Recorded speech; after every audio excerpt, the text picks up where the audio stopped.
Hello everyone, good evening. Not good evening, good morning, क्योंकि 12:05 हो रहे हैं रात के।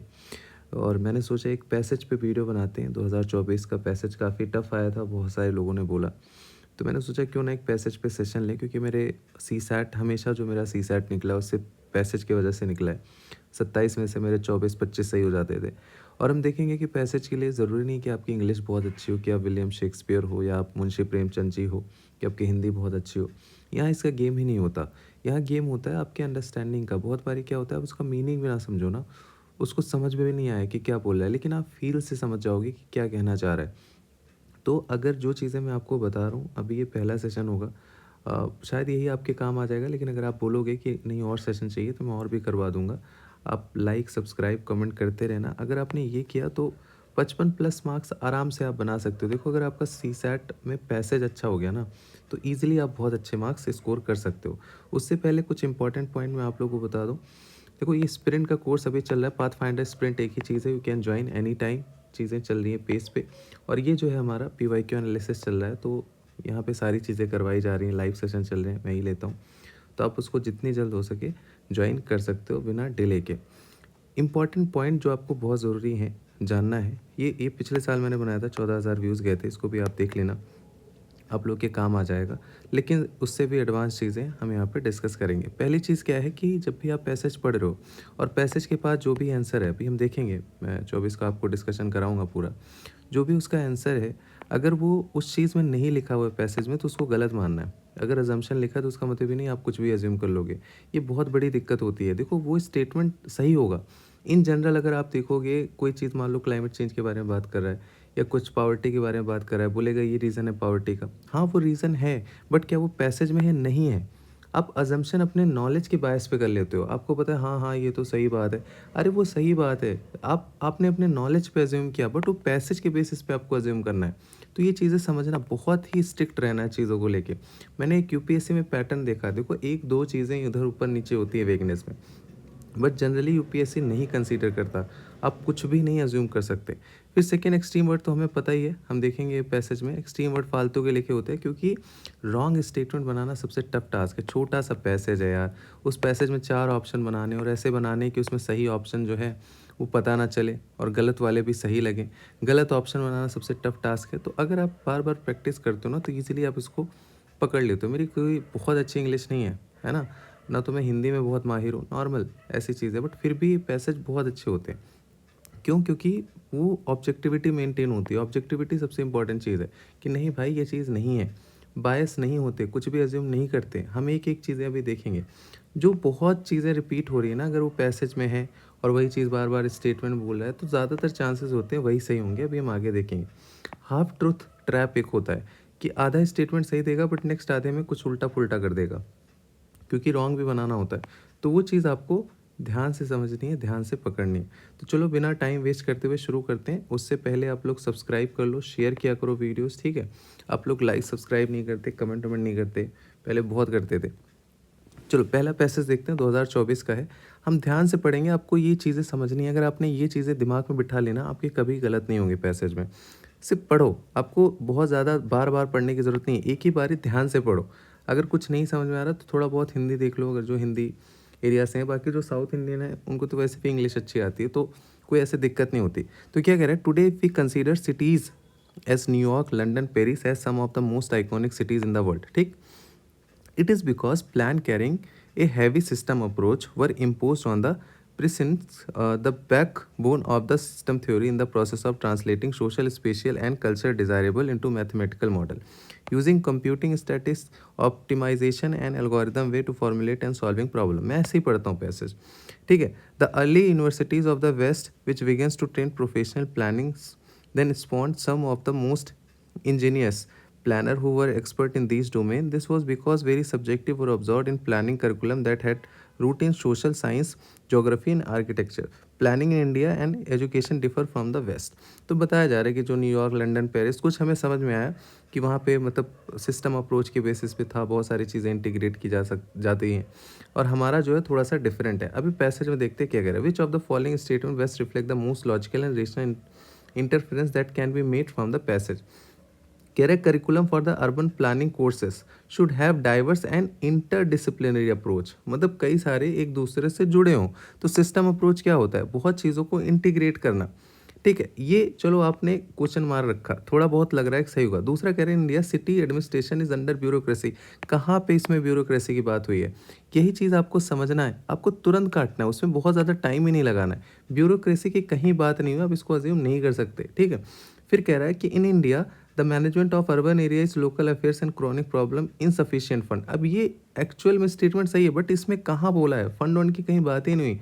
अब इसको काटो, with high density of population wide spread poverty, ये कहाँ बात हुई है। देखो अगर आप नहीं भी पढ़ो ना, सिर्फ ये चीज़ें आपने पढ़ लिया जो उस पैसेज में नहीं है, नहीं समझ में आया पैसेज, उसके बाद भी आप 3 गलत करोगे और आपका ऑटोमेटिकली सही हो जाएगा। वर्ड से लग रहा है यार कितना बढ़िया खतरनाक लिखा है, for urban planning course should have diverse and inter disciplinary approach. ऐसे मतलब लिखने के तरीके से ही पता चल जाता है कि ये सही वाला होगा। दूसरा देखते हैं, कह रहा है विच of the passage following assumption. अब जब ये अजम्पशन और ये इन्फेरेंस, ये सारी चीज़ें बहुत ज़्यादा, इसमें कंफ्यूज मत हो। ठीक है, बिल्कुल कंफ्यूज मत होना। ये अपना टेलीग्राम चैनल है, इसको ज्वाइन कर लो जल्दी से जल्दी। हम लोग यहाँ पे सारी चीज़ें डिस्कस करते रहेंगे, मैं बहुत एक्टिव रहूँगा यहाँ पे। ठीक है, तो यू कैन ज्वाइन। तो ये चीज़ें आप ध्यान रख लेना, इसमें कोई बहुत ज़्यादा डिफरेंस नहीं होता है। जैसे कि पहला वाला हम देखें, in India a new generation of urban professional with knowledge relevant to modern practice. New generation of urban professional मतलब कैसे, with knowledge relevant to modern urban practice. Modern urban practice मतलब बहुत सारी चीज़ों को इंटीग्रेट करना। यही तो पैसेज में कह रहा है ना, the backbone of the system theory is process translating social spatial cultural desirable into mathematical model. तो मॉडर्न अर्बन प्रैक्टिस का कहीं ना कहीं वो आएगा। ये ओवरऑल सिस्टम अप्रोच की बात कर रहा है। फिर कह रहा है university as present have no capacity, ऐसे कहाँ बात करी है कि कैपेसिटी ही नहीं है, तो ये तो आप ऐसे ही काट दोगे, ये आपका सही जाएगा। वेरी इजी, मतलब ये तो मैंने बहुत टाइम लिया, 2 मिनट ले लिया, लेकिन आप इसको 1 मिनट में उड़ा लोगे। अगेन देखो, not every voice on the internet command the same kind of audience. ठीक है, तो कहीं ना कहीं अनइक्वल वॉइस है। When anonymous private entities with high capital can pay, पैसा ज़्यादा दे दिया उन्होंने, for more space for their opinion, तो उनको ज़्यादा जगह मिल जाती है, जैसे चाहे वैसे मैनिपुलेट कर सकते हैं। They are effectively buying a louder voice. ठीक है, अपना नैरेटिव बिल्ड कर सकते हैं। A political discourse in the digital sphere is a matter of outshining one's opponent till the election is won the then the quality of politics suffer, कि मतलब पैसा खूब दिया, अपने हिसाब से नैरेटिव चलाया और जीत गए, उससे क्या हो रही है, पॉलिटिक्स सफ़र कर रही है। The focus on social media is restricted to the promotion of content, मतलब कंटेंट प्रमोट करो, लोग ज़्यादा से ज़्यादा देखें, इंगेज करें, that generate more user engagement regardless of how inflammatory the content में भी, कुछ भी हो उनको उससे फ़र्क नहीं पड़ रहा है। अब देखते हैं पैसेज में, पैसेज कहीं ना कहीं निगेटिव टोन में है। ठीक है, तो आंसर भी नेगेटिव टोन वाला ही कुछ होगा। Which above the following statement best reflect the central idea of the web passage, constructed as a market place view social media ensure instant access to information. ठीक है, ये सही बात है, instant action to information, but क्या ये central idea है क्या, इसके बारे में ये तो निगेटिविटी शो कर रहा है ना कि अनइक्वल है, पैसा जो दे रहा है उसका काम हो रहा है, जो नहीं दे रहा है वो नहीं हो रहा है। Social media are not ideal, ठीक है, और moral institution, but the product built by the companies to make profit, तभी तो पैसा लेके काम कर रहे हैं, जिसने पैसा दिया उसका ज़्यादा हुआ तो प्रॉफिट हो रहा है ना, फ़ायदा हो रहा है कंपनीज को। Social media have been created strengthen democracy, अब ये पॉजिटिव स्टेटमेंट है, एकदम अपोजिट कह रहा है, ये भी पॉजिटिव है, ये भी पॉजिटिव है, तो गलत हो जाएगा, सही नहीं होगा, क्योंकि निगेटिव वाला स्टेटमेंट सही होगा। In today's world social media are inevitable for well inform social life, वही बताया ना पॉजिटिव है, लेकिन जो अपना पैसेज है वो निगेटिविटी शो कर रहा है, निगेटिव टोन में है, इश्यूज़ बता रहा है, तो इश्यूज़ वाली ही चीज़ें सही होंगी, ये ध्यान रखना। हम लोग पीवाईक्यू में डिस्कस करते हैं ना, सी साइड में चीज़ें काम आती है। Social media not ideal for institution but the product build by the company to make profit, ये निगेटिव चीज़ है ना। फिर कह रहा है बेस्ड ऑन द अब passage the following assumption have been made, internet is not inclusive enough, मतलब पर्याप्त नहीं है, मतलब होगा लेकिन पर्याप्त नहीं है, यही तो कह रहा है ना अनइक्वल वॉइस। तो इंक्लूसिव कहाँ है, कुछ लोगों का ज़्यादा से है, कुछ लोगों का कम है, बिल्कुल सही बात है। Internet can adversely affect the quality of politics in a country, क्या कह रहा है कि if political discourse in digital sphere is matter of outshining on opponent till the election is won the quality of politics affair, कह रहा है can, possibilities की बात कर रहा है, तो बिल्कुल हो सकता है, पैसेज में लिखा हुआ है, ये भी आपके यहाँ पे 2 नहीं होते, कितने 2.5 होते हैं ना, 2.5 आपके 10 नंबर तुरंत बन गए। अगेन देखो, कह रहा by the time children reach class 8, जब 8वीं कक्षा में पहुंचते हैं, the bulk of them tend to be in the age of 13 साल के 15 साल के बीच में होते हैं। But in our country about a quarter of all children in class 8th struggle with reading simple text है, more than half still unable to do basic arithmetic operation division. मतलब कुल मिला के इशूज़ बता रहा है एजुकेशन का, कितने बड़े हो गए फिर भी पढ़ नहीं पा रहे, उसमें से आधे। Every year 25 million, so 2.5 crore young boys and girls from elementary school move into life that lies them beyond the compulsory education. ठीक है, schooling. They can not enter the work force at least the organize sector till 18 साल तक वो जा भी नहीं सकते। For many families these childrens are the first from their families ever to get this far in school. मतलब इतना ज़्यादा उन्होंने पढ़ लिया, पहले होते हैं, बहुत सारी फैमिलीज हैं। Parents and childrens expect that such graduate from school will go on to high school and college, hardly anyone want to go back to agriculture. अब पेरेंट्स तो ही चाहेंगे ना, बच्चा पहले हमारे परिवार का जिसने 10वीं पढ़ा 12वीं पढ़ा और पढ़ते जाओ बेटा, वो थोड़ी ना बोलेंगे एग्रीकल्चर में आ जाओ। On the other hand abilities in terms of academic competency are far lower than they should even based on the curricular expectation of class 8। मतलब जो क्वालिटी ऑफ एजुकेशन है ना, वो बहुत अच्छी नहीं है, बहुत लो है, उसके बारे में बात की गई है। अब देखते हैं अजम्पशन क्या कर सकते हैं। For effective school education parents have greater role than government. इसमें कहाँ पेरेंट्स की रोल बात कर रही है, वो कह रहे हैं पेरेंट्स को एक्सपेक्टेशन है, वो चीज़ें बता रहा है, उसका मतलब थोड़े रिवर्स करके उसको आंसर बना लोगे।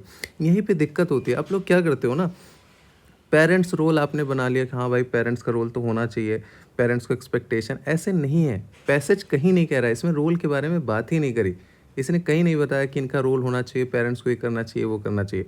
ये सिर्फ कह रहा है कि उनको एक्सपेक्टेशन रहती है और उनके फैमिली में पहले होते हैं वो। School curriculum that conforms in today's requirement and is uniform for the entire country में address the issue brought out. अब इसमें कहीं यूनिफॉर्मिटी की बात नहीं करी, इसने सिर्फ प्रॉब्लम हाईलाइट कराया, सॉल्यूशन नहीं बताया है। तो हम सॉल्यूशन कैसे बता सकते हैं, पैसेज के बेसिस पे हम कैसे अज्यूम कर सकते हैं। तो ये भी आपको एकदम स्ट्रिक्ट रहना है, ऑब्जेक्टिविटी मेंटेन रखनी है, कुछ भी अपने दिमाग से नहीं सोचना है। फिर कह रहा है central idea total eradication of poverty in country will resolve the issue under performance और स्कूल। कहाँ पॉवर्टी इरेडिकेशन की कहाँ बात हुई है, हटा दो। इसमें एजुकेशन की बात हो रही है कि वो क्वालिटी एजुकेशन नहीं मिल रहा है। Monetary incentive to parents and teacher strategy to improve, ये सारे अच्छे पॉइंट है मेंस में लिखने के लिए, बट ये कहीं पैसेज में नहीं है। पब्लिक पॉलिसी शुड, मतलब होना चाहिए, इंश्योर दैट कॉम्पिटेंसी, कॉम्पिटेंसी की बात हुई ना यहाँ पे, and achievement of young people are align with their expectation. जैसे जैसे पढ़ते जा रहे हैं वैसे वैसे उनकी कॉम्पिटेंसी भी, वैसा नहीं ग्रेजुएशन का पास कर लिया उनको तो लगा पास कर लिया, बट वो कॉम्पिटेंसी नहीं है। तो पब्लिक पॉलिसी उसी के थ्रू अलाइन होनी चाहिए। India is not going to take advantage, अच्छा ऐसी चीज़ों को तो आप हटा ही दो, ठीक है, तुरंत हटा दो। बाकी PYQ अपना you can join as soon as possible. Now again next देखते हैं। We take it for granted now that science has a social responsibility, मतलब सामाजिक इसकी एक जिम्मेदारी है। The idea would not have occurred to Newton और गैलीलियो, न्यूटन गैलीलियो के टाइम ये सब आइडिया नहीं था। They thought of science as an account of world as it is, मतलब वो जो है वैसे ही बताना है। And the only responsibility that they acknowledge was to tell the truth, जो सच है वो सच है, उनकी कोई सोशल रिस्पॉन्सिबिलिटी नहीं थी। The idea that science is social enterprise is a modern, मतलब जो सामाजिक काम करना है साइंस को, मॉडर्न है, वो पहले नहीं था। And it's begin at the industrial revolution के टाइम से शुरू हुआ। We are surprise that we can not trace a social sense further back because we nurse the illusion that the industrial revolution ended एक golden age. अब कह रहे हैं कि थिंकिंग ऑफ द अदर क्या है, ये सब फालतू की चीज़ें हैं, आप पैसे देखोगे ऐसे समझ जाओगे। Science must value the commitment of the scientist, यहाँ कमिटमेंट की बात नहीं हो रही है, यहाँ रिस्पॉन्सिबिलिटी की बात हो रही है, ठीक है। रिस्पॉन्सिबिलिटी ट्रूथ, दो चीज़ों के बीच में डिबेट हो रहा है, और पहले का इंडस्ट्रियल रिवॉल्यूशन बाद का। Science is a product of civilize society and must be used for the promotion of scientific awareness in people. चलो ठीक है, आपको थोड़ा सा वेगनेस लगा, आपने क्वेश्चन मार्क रखा। Industrial revolution was made possible by the advancement of the science, इसने ये बताया कि इंडस्ट्रियल रिवॉल्यूशन के पहले ऐसे था बाद में ऐसे था, ये नहीं बता रहा कि इसकी वजह से इंडस्ट्रियल रिवॉल्यूशन हुआ, पॉसिबल हुआ इसकी वजह से। आप तुरंत गलत मारोगे। साइंस मस्ट परस्यू ट्रुथ, ठीक है, but be responsible for social welfare. पूरे पैसेज को समराइज कर दिया इसने एक लाइन में कि ट्रुथ होना चाहिए जो पहले था, but at the same time responsibility होना चाहिए सोशल वेलफेयर के लिए, पूरा समराइज हो गया। फिर ये आप ऐसे ही हटा दोगे, product of civilize society. Civilize society की कहाँ बात हो रही है? And must be use for the promotion of scientific awareness in the people. चलो ठीक है, वो एक तरीके से मान लें, लेकिन एक्सट्रीम हो जाता है ना, थोड़ा सा ध्यान रखा करो। तो डी, ठीक है। सब्सक्राइब आपको ज़रूर से ज़रूर करना है, ठीक है। जितना सब्सक्राइब करोगे, लाइक करोगे, उतना ही ज़्यादा वीडियोज़ आएंगे। फिर again, only with a long experience and opening of his wares on many a beach where his language is not spoken, ठीक है, will the merchant come to know the worth of what he is carry and what is parochial and what is universal size। कुछ comparison local और universal के बीच में बात हो रही है, ठीक है। such delicates good as a justice, love and honor, courtesy and indeed all things we care for are valid everywhere, but they are variously molded and often differently handled and sometimes nearly unrecognizable. If you meet them in a foreign land, and the art of learning fundamental common values is perhaps the greatest gain of travel। ठीक है, तो कहीं ना कहीं कुछ travelling के बारे में बात कर रहा है कि आप लोकल जगह जाते हो, यूनिवर्सल जगह जाते हो, देखते हो, सीखते हो। तो कह रहे द आर्ट ऑफ लर्निंग, ये मुझे थोड़ा समझ में आया। फंडामेंटल कॉमन वैल्यूज, कुछ कॉमन वैल्यूज है आपको सीखना है। Perhaps the greatest gain of travel to those who wish to live at ease among their fellows. ठीक है, जो मतलब चाहते हैं सीखना कि लोग कैसे रह रहे हैं, उनके आसपास वाले कैसे रह रहे हैं। अब ये थोड़ा सा मुझे एक निचोड़ समझ में आया, बाकी ये फालतू की चीज़ें मैं उतना दिमाग भी नहीं लगाया, उतना आपको भी शायद बहुत नहीं समझ में आया होगा, जिनकी इंग्लिश उतनी अच्छी नहीं होगी। बट अब चलो इसको पढ़ते हैं। कह रहा है when we meet other people while we travel we learn differentiate between imagination and understanding, communities and nationalities, local value, universal value, friends and force. Local value, universal value सामने लिखा है, पैरोकियल नैरो छोटा, local सीधे आ गया answer. हमें क्या ज़रूरत है इसमें पीएचडी करने की, क्या लिखा है क्या नहीं। अब a passage following assumption has been made, travel lead to an understanding of the humans. ठीक है, कह रहा है who wish to live at among ease among their fellows. Their fellows कौन है? जो साथ में उनके जैसे, क्वेश्चन मार्क रख लो। Travels helps those who wish to learn fundamental common values. ठीक है, the learning fundamental common values perhaps the greatest gain. तो कर सकते हैं ना, हेल्प्स, हेल्प मतलब 0.001% जो हम PYQ में सीखते हैं, तो दो तो होगा ही होगा। A person with long experience in travel can resolve differences among people. अब इसमें कहाँ डिफरेंसेस की बात हुई है, मार कुटाई की बात हुई है? ये तो आप ऐसे ही काटोगे, आपने काटा, सीधे आप आंसर आ गए 1 and 2, सीधे आंसर आ गए 1 and 2। ये है अपना टेलीग्राम चैनल, इसलिए बार बार बता रहा हूँ क्योंकि बहुत सारी चीज़ें अब वहीं पे होंगी। अभी जैसे हमारा PT डिस्कशन चल रहा है, PT 365, वो वहीं पे चल रहा है, वहीं पे लाइव क्लासेस होती हैं, यूट्यूब पे नहीं डाल रहे हैं। यूट्यूब पे ऐसी चीज़ें डालते रहेंगे थोड़ा बहुत, बाकी कुछ सेशन वैसे होते रहते हैं जो वहीं पे होंगे। यूट्यूब पे डालना वो इतना बड़ा लॉजिस्टिक इंसेंटिव होता नहीं इसमें यूट्यूब से, बस ये रहता है कि ठीक है बाकी जो लोग जुड़े हुए हैं उनको कुछ ना कुछ मिलता रहे, फाइनेंशियल ऐसे कोई इससे फ़ायदा नहीं होता और बहुत ज़्यादा लॉजिस्टिक लग जाता है। Conventional classroom by emphasizing fixed duration over learning effectiveness, ठीक है, resign themselves to variable outcome. ठीक है, the tiny of the classroom is that every learner is subjected to the same set of lecture in the same way for the same duration. चाहे उसको आता हो नहीं आता हो, कोई तेज़ हो धीमे हो, सब एक ही जैसे देखते हैं ना, एक साल पूरा पढ़ते रहते हैं। In the end a few learner shine, कुछ टॉप कर जाते हैं, सम सर्वाइव मेरे जैसे, and the rest are left behind. ठीक है, after the fix duration the class room model moves on. अब वो नेक्स्ट में चले गए, with not a thought spared those who left behind, जो रह गए उनको कोई ध्यान नहीं, बस चलते जाओ। This is how we end up the 10% employability in our graduate after decades and half of formal education. मतलब वो स्किल ही नहीं आ रही लोगों के पास, बस पढ़ते जा रहे हैं, कक्षा 1 कक्षा 2 कक्षा 3 कक्षा क्रॉस होते जा रहे, repeating the same ineffectual spirit in the realm of skill education. अगर आप यही चीज़ बार बार रिपीट करो जहाँ पे स्किल की ज़रूरत है, will not produce different result. ठीक है, तो कहीं ना कहीं ये भी क्वालिटी एजुकेशन की बात कर रहा है। ठीक है, क्वालिटी एजुकेशन की बात कर रहा है, थोड़ा उसमें रिस्ट्रक्चरिंग की बात कर रहा है कि सबको एक जैसे नहीं कर सकते। Which of the following statement best reflect the most logical reason inference, ठीक है, that can made from the passage in conventional class room learning जो अभी चल रहा है, the central goal is duration of learning rather than attainment of competency, कि 1 साल हो गया खत्म हो गया, कॉम्पिटेंसी से कोई मतलब नहीं, कौन हुआ कौन नहीं हुआ। बिल्कुल सही, यही तो कह रहा है ना, conventional classroom by emphasizing fix duration over learning effectively design themselves to variable outcome, मतलब आउटकम क्या है उससे कोई फर्क नहीं पड़ता। बिल्कुल सही बात है।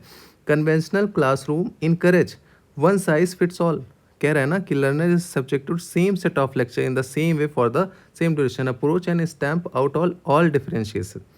मतलब उसको कोई इतनी सारी चीज़ों पे ध्यान नहीं देता। ये भी पैसेज कह रहा है, सी ऑप्शन सीधे सीधे पैसेज में लिखा है।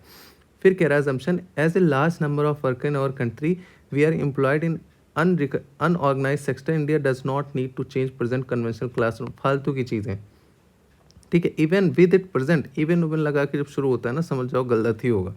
Even with its present conventional classroom system of education India produce sufficient number. कहाँ लिखा है सफिशिएंट नंबर? 10% सफिशिएंट नंबर होता है, ये भी आपका गलत हो गया। तो ध्यान रखना है, मतलब इतना टाइम भी नहीं लगेगा। अगर आप 27 आ रहे हैं सॉल्व करोगे अच्छे से तो 24 तो ऐसे ही उड़ा दोगे, 23-24 आराम से उड़ा दोगे।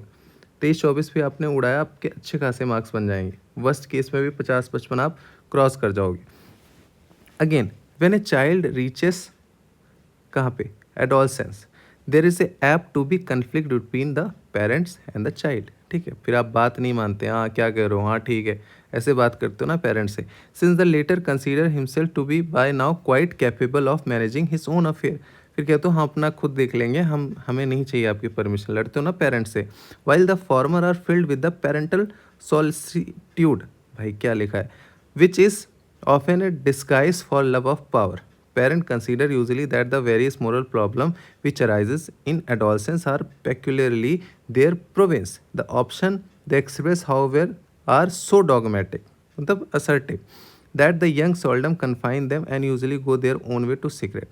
अभी यही कह रहा है कि बच्चे एक टाइम के बाद नहीं सुनते हैं, लेकिन जो पेरेंट्स होते हैं ना उनको मतलब पावर की भूख होती है उनको। अरे हम बाप हैं तुम्हारे, ठीक है, हम बताएंगे कैसे ये प्रॉब्लम को ऐसे सॉल्व करना है, ये करना है, वो करना है, असर्टिव तरीके से। तुम्हें क्या पता बाप, बेटा बाप है तुम्हारे, है ना, डॉगमेटिक, असर्टिव। तो वो क्या करते हैं, अपने आप को अपने हिसाब से चलने लगते हैं, बहुत ज़्यादा मतलब इंटीग्रेट नहीं होते हैं। कुल मिला के थोड़ा बहुत ये फील आया मुझे पैसेज पढ़ के। Based on the above passage, the following assumption have been made. The adolescent does not feel comfortable with his parent because they tend to dominate and assertive. यही तो कह रहा है ना. However, are so dogmatic that young seldom confide them. ठीक है, तो ये चीज़ें सीधे सीधे पैसेज में आ रही है। The adolescent of modern times does not have much respect for parents. इसमें कहाँ कह रहा है कि रिस्पेक्ट नहीं है पेरेंट्स के लिए? वो देखो, लैक ऑफ रिस्पेक्ट डिफरेंट चीज़ होती है, ऑटोनॉमी डिफरेंट चीज़ है। वो ऑटोनॉमी की बात कर रहा है, वो अपने हिसाब से चीज़ें चलेगा। उसका मतलब ये नहीं डिसरिस्पेक्ट कर दिया, ओवर मत चले जाना। तो यहाँ पे कहीं रिस्पेक्ट डिसरिस्पेक्ट की बात नहीं हो रही है, तो only one option is correct. फिर कह रहा है सेंट्रल आइडिया क्या है? Parents in general way not be of much help when childrens are their way of becoming adults. ठीक है, question mark. When a children reach adolescence involvement parents in their lifes in unnecessary. ऐसे कहीं नहीं लिखा है कि unnecessary होना चाहिए, बस एक डिस्कशन चल रहा है इसमें, ये कोई कंक्लूजन नहीं है। Modern day nuclear families are, कहाँ न्यूक्लियर फैमिली की बात ही नहीं हुई है। In modern society adolescence tend to be stubborn, disobedient and careless. अब ये क्या है कि ब्लेम कर दिया, मतलब एक तरीके से जो बच्चे हैं उनका नेगेटिव शो कर दिया। ऐसा ये भी नहीं शो कर रहा है, दोनों के अपने अपने ओपिनियन है, दोनों अलग अलग माइंडसेट से हैं। तो ये बच्चे बेकार हैं ऐसा ये सब नहीं है कि, बट जो पैसेज है ना वो ब्लेम कर रहा है पेरेंटल डॉगमेटिज्म से, कि जो पेरेंट्स हैं, है ना, वो कैसे असर्टिव हैं, उस चीज़ को ब्लेम कर रहा है। इसके वजह से बच्चे क्या होते हैं, अपने हिसाब से चलने लगते हैं, क्योंकि वो सुनते नहीं हैं, because their love of power, जो हमने देखा है। तो ये भी आप हटा दोगे तो बचा कौन? पेरेंट्स इन जनरल, देखो वर्ड से ही लग जाते हैं, in general may not be, may भी लगा दिया, जनरल भी लगा दिया, much help when childrens are on their way of becoming adult, क्योंकि फिर अपने हिसाब से चलते हैं, वो अपनी दादागिरी दिखाते हैं, उसकी वजह से बहुत ज़्यादा उनको हेल्प नहीं मिलती है। तो 44 का ए। तो हमने बहुत ही क्विकली किया है, अपना कोर्स चल रहा है, देख लो आप, ठीक है। टेलीग्राम ज्वाइन करो, लाइक सब्सक्राइब करो। बाकी आप लोग कमेंट में बताओ क्या ऐसे और वीडियो चाहिए, तो 2-3 साल के मैं करवा दूंगा। और 2-3 लेक्चर अगर आप देख लोगे ऐसे 20-20, 25-25 मिनट के, डबल स्पीड पे 10 मिनट में ख़त्म हो जाएगा। एक और डाल रखा है, इसको जाके देखना, ठीक है।